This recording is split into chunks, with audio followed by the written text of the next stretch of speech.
Police को एक सूचना मिलती है कि एक घर के अंदर कुछ गलत हो रहा है। गलत नहीं, बहुत गलत हो रहा है।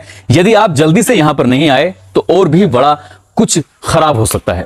पुलिस इस सूचना को बहुत ही गंभीरता से लेती है और तुरंत ही उस घर के अंदर जाती है। जैसे ही पुलिस उस घर के अंदर पहुंचती है तो घर के अंदर पूजा चल रही थी। पुलिस वाले वैसे ऐसे ही चले जाते हैं। उस घर में एक औरत है और एक आदमी है। वो दोनों ही उन पुलिस वालों पर झल्लाने लगते हैं, चिल्लाने लगते हैं। कहते हैं कि तुम लोगों को शर्म नहीं आती? तुम लोगों को पता नहीं कि जहां पर पूजा होती है वहां पर जूते चप्पल लेकर बिल्कुल भी नहीं आते? और तुम यहां कैसे चले आए? जब पुलिस वाले उन दोनों लोगों को देखते हैं, साथ ही देखते हैं कि जहां पूजा हो रही है वहीं पास में 2 लाशें पड़ी हुई हैं और वो दोनों लाशें लड़कियों की होती हैं। दोनों लाशों पर बिल्कुल भी कपड़े नहीं थे, वो निवस्त्र पड़ी हुई थी। पुलिस वाले इस दृश्य को देखकर हैरान थे, परेशान थे। तभी उन दोनों से पूछते हैं कि ये सब क्या है? तो कहते हैं कि तुम्हें परेशान होने की बिल्कुल भी जरूरत नहीं है। दरअसल यहां पर पूजा पाठ चल रही है और ये किसी दूसरी दुनिया में गई हुई हैं। सुबह तक वापस आ जाएंगी, क्योंकि शायद तुम्हें इस बात का इल्म नहीं, अंदाजा नहीं है कि कल सुबह सतयुग की शुरुआत हो रही है। जब ये बात पुलिस वाले सुनते हैं तो पुलिस वाले उन्हें समझाने की कोशिश कर रहे थे। वो दोनों महिला और पुरुष उन पुलिस वालों पर सवार हो जाते हैं, उन्हें परेशान करने लगते हैं। दरअसल ये जो महिला और पुरुष हैं ये कोई आम नहीं थे, बल्कि बहुत ज्यादा पढ़े लिखे थे। और इस कहानी को, इस घटना के बारे में जब आप जानेंगे तो आप भी सोचने पर मजबूर हो जाएंगे। आपको भी लगेगा कि अंधविश्वास जरूरी नहीं है कि अनपढ़ लोगों में ही हो, अंधविश्वास तो पढ़े लिखे लोगों में भी हो सकता है। शायद ये कहानी आज की आपकी जिंदगी की हो सकता है कि पहली ऐसी कहानी हो जिसमें इतने पढ़े लिखे लोगों ने ऐसा कृत्य जो किया है। आदाब, नमस्कार, सत श्री अकाल। मैं उस्मान सैफी। आज की जो सच्ची घटना मैं आपको सुनाने जा रहा हूं, ये सच्ची घटना है आंध्र प्रदेश का एक जिला है चित्तूर, और इसी चित्तूर जिले की एक जगह है मदनपल्ली। दरअसल 24 जनवरी 2021 की रात लगभग 8:30 या 9 बजे के आसपास का वक्त रहा होगा। एक व्यक्ति अपने दोस्त को फोन करता है और कहता है कि मेरी जो दोनों बेटियां हैं ना, वो दूसरी दुनिया में हैं, सब कुछ ठीक है और सुबह देखना वो वापस आ जाएंगी। वो व्यक्ति समझ नहीं पा रहा था कि रात के इतने बजे फोन कर रहे हैं और ये ऐसी बातें क्यों कर रहे हैं, क्योंकि वो सामने वाला जो व्यक्ति है, वो फोन करने वाला व्यक्ति कोई आम व्यक्ति नहीं था। जिसका नाम है डॉक्टर पुरुषोत्तम नायडू, जो कि MSc PhD है, एसोसिएट प्रोफेसर है और उप प्राचार्य का पद भी है। यही इसी मदनपल्ली में एक डिग्री कॉलेज है, उसका वो उप प्राचार्य भी है। उप प्राचार्य महोदय ऐसी बात कर रहे हैं। वो व्यक्ति कहता है कि तुम क्या बात कर रहे हो, मेरी समझ में नहीं आ रहा। उसने कहा कि जो मेरी दोनों बेटियां हैं वो अब फिलहाल यहां नहीं है, वो किसी दूसरी दुनिया में है, दूसरी दुनिया में है, कल सुबह वापस आ जाएंगे। जब ये बात प्राचार्य महोदय ऐसे बोल रहे हैं, वो व्यक्ति इस बात को बहुत ही गंभीरता से लेता है और तुरंत ही अपनी गाड़ी उठाता है और सीधा प्रिंसिपल साहब के घर पहुंच जाता है। दरवाजे की बेल बजाई जाती है, दरवाजा खुलता है। जैसे ही दरवाजा खुलता है वो अंदर प्रवेश कर जाता है दोस्त, और वहां जाकर देखता है तो इस प्रिंसिपल साहब और उनकी जो पत्नी है, जिनका नाम पद्मजा है, जो कि मैथ से गोल्ड मेडलिस्ट हैं, जो कि प्राइवेट स्कूल में प्रिंसिपल हैं, वो भी मौके पे मौजूद होती हैं। और उन्होंने बहुत अच्छे से कपड़े पहने हुए हैं, पूरा घर सजा हुआ है। और साथ ही जैसे वो अंदर प्रवेश करते हैं तो एक कमरे के अंदर उन्होंने एक पूजा स्थल बनाया हुआ है, वहां पर पूजा पाठ चल रही थी। तभी वो अपनी आंखों से अपनी जो दृश्य देखते हैं, उसको देखने के बाद वो हैरान रह जाते हैं, परेशान हो जाते हैं। दरअसल उनकी जो दोनों बेटियां हैं वो दोनों जमीन पर पड़ी हुई हैं। एक बेटी के सर में त्रिशूल घुसा हुआ है, मुंह में कलश घुसा हुआ है। दूसरी बेटी है जिसके सर में कोई खून निकल रहा था, ब्लड निकल रहा था, जिसमें भारी चोट लगी हुई थी। ये देखने के बाद वो डर जाते हैं, कहते हैं कि प्रिंसिपल साहब ये सब क्या है, मैम ये सब क्या है। वो दोनों पति और पत्नी से बातचीत करने की कोशिश कर रहे थे।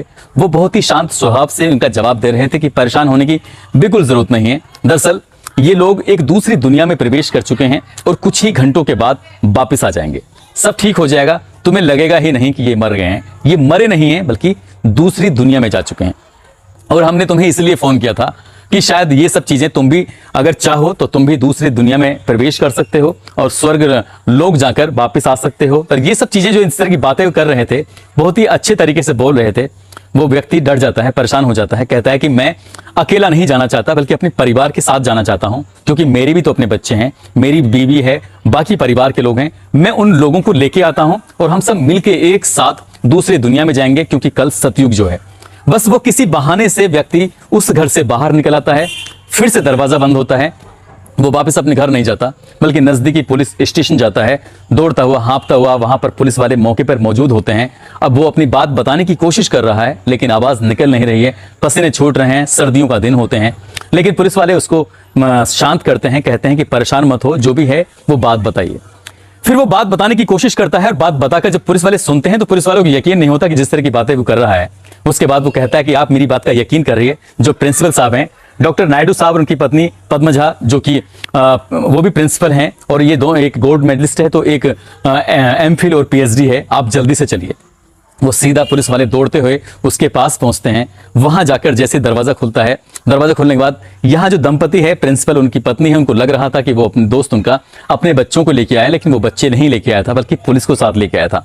और जैसे वो पुलिस को साथ लाता है तो ये दोनों हस्बैंड और वाइफ यानी कि पति और पत्नी कहते हैं कि ये सब करने की क्या जरूरत थी, बस कुछ ही घंटों की बात तो है, कुछ ही घंटे का हमें समय दे दीजिए, हमारी दोनों बेटियां वापस आ जाएंगी और सब पहले जैसा ठीक हो जाएगा। क्योंकि आपको पता नहीं है कल से सतयुग की शुरुआत जो हो रही है। 25 जनवरी 2021 को सतयुग आने वाला था। उनको ऐसा लग रहा था सोमवार का दिन था।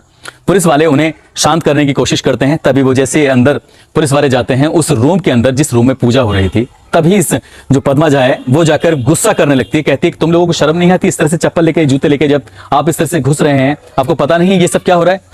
तभी वो अपनी आंखों से पुलिस वाले देखते हैं कि उनकी जो दोनों बेटियां हैं, बड़ी बेटी का नाम आलेख्या है जिसकी उम्र 27 साल है, छोटी बेटी साई दिव्या जिसकी उम्र लगभग 22 साल है। बड़ी बेटी भोपाल से पोस्ट ग्रेजुएशन का कोर्स कर रही थी, साथ ही छोटी बेटी बीबीए करने के बाद AR रहमान जो संगीतकार है उनके इंस्टीट्यूट से संगीत की शिक्षा ले रही थी। दोनों बेटियां मरी हुई थी।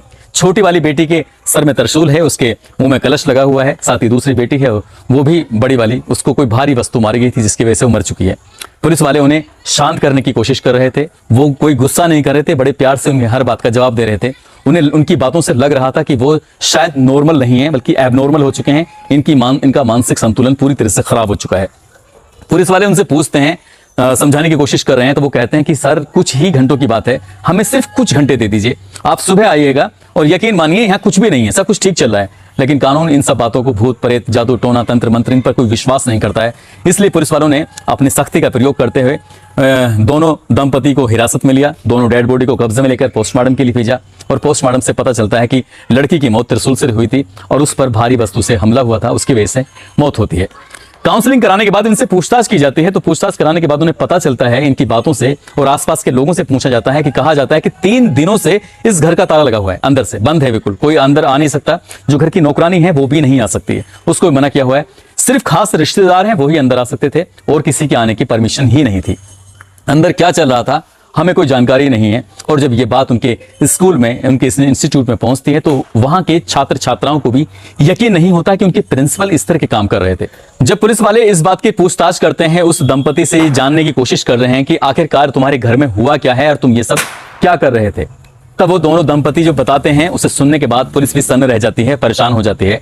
दरअसल वो कहते हैं कि हमारे घर में पिछले 3 दिनों से लगातार पूजा पाठ चल रही थी।